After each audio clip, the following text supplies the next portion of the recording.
We revisit politics and language by looking at some of the steps that a country or a political power could take to formalize, to reinforce the dominant language. When we have an official language, the national identity becomes caught up in that.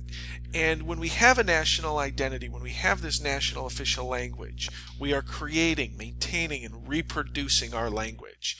So that's what the Roman Empire was able to accomplish. That's what the Western European powers that partitioned Africa were able to accomplish. So they're doing this by teaching kids the national language. They are doing this by including the formal language, the official language in government, in courts, in business. So it's a way to create, maintain, and reproduce the language not only for the current generation, but for future generations. Some examples of this include the 1828 introduction of Webster's Dictionary. Now, the United States does not have an official language, but we've adopted English as our dominant language. And the way that English is to be maintained and reproduced was formalized through the use of Webster's Dictionary. In 1861, Italy was unified under one kingdom, one state.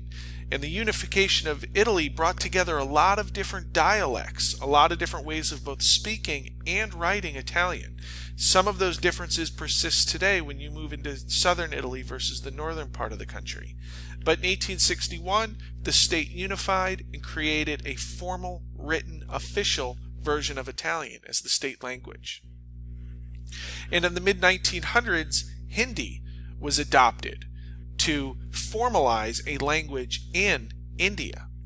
Now, while these official languages, these dominant languages, certainly provide strength to national identity and unity, they could also be exclusionary to groups, to populations that don't speak that language. Like the Hindi language in India reflects that Hindu population, but it doesn't reflect the oftentimes Arabic-speaking Muslim population. Some states use a formal official language to exclude other groups. We've seen this suppression of minority languages persist over time.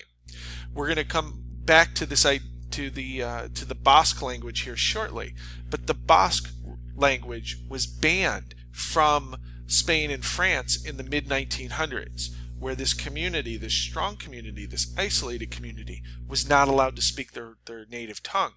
And as a result of a ban, it's difficult to teach children. It's difficult to maintain and reproduce a language. The United States felt threatened by Hawaiian in the late 1800s through the late 1900s. So as a result, Hawaiian was banned as an official language of the now state of Hawaii. And more recently, closer to home, Frederick County banned Spanish, seeing Spanish as a threat to the local identity, to the local communities, as the Hispanic population growing outward from Washington, D.C. and Montgomery County began to enter Frederick. Many individuals in politics in Frederick felt that this threat negatively impacted the local identity. So fortunately, that ban was overturned in 2015, but for a couple of years, Spanish was prohibited as a legal language. On the other side of the coin, some countries take more of a pluralistic approach, allowing a more tolerant outlook at multiple languages. And an example close to home would be Canada. Canada has both English and French as its official languages. And you can see on this national park sign in the western part of Canada, both English and French are reflected on the sign. The area of Quebec in northeastern and eastern Canada is predominantly French speaking. And a very strong aspect of Quebec is that French identity. So while Canada as an entire nation is very tolerant, takes a pluralistic approach at incorporating English and French, in the eastern province of Quebec, French dominates. And the Quebecois population sees French as a very key part of their identity. Overall, Canada is identified as a polyglot or multilingual country.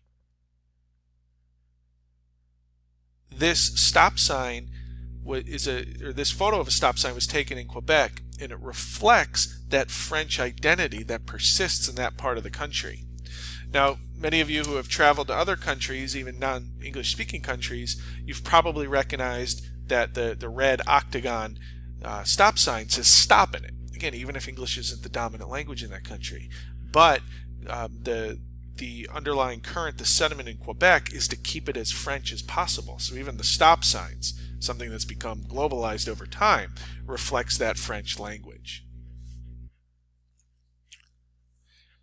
In Belgium, we have an example of what's called a confederation, where Canada looks to incorporate English and French into its provinces. Belgium is split. Belgium, the languages reflect Flanders to the north, which speaks,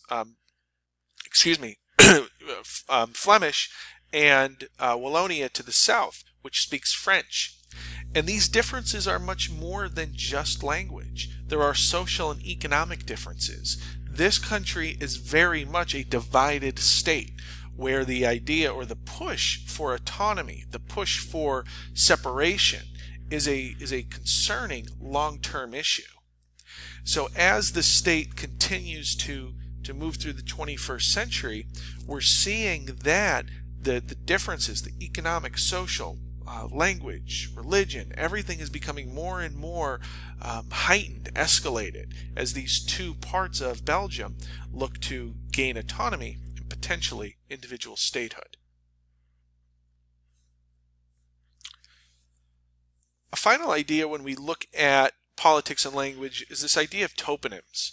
And toponyms simply means place names. And think about where you grew up. Think about your city or your town. What is your city or town named after? Is it an important person? Is it a landmark event?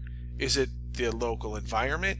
Is it a local built environment like a port or a city or a neighborhood? So think about a toponym, a place name. And oftentimes these place names reflect power. When we look around the United States, we see places like Washington. We see places like Pennsylvania that were named after people. We also see tribute. A lot of our original colonies on the East Coast were named after people or places in Europe. History is reflected as well. Sometimes it's with the native populations, like we find in the Midwest and out west. Sometimes it's on the East Coast, again, where we reflect a homeland, where we reflect a history of its original population or original European-based population. So toponyms, again, reflects the different level of power in politics that comes to naming places.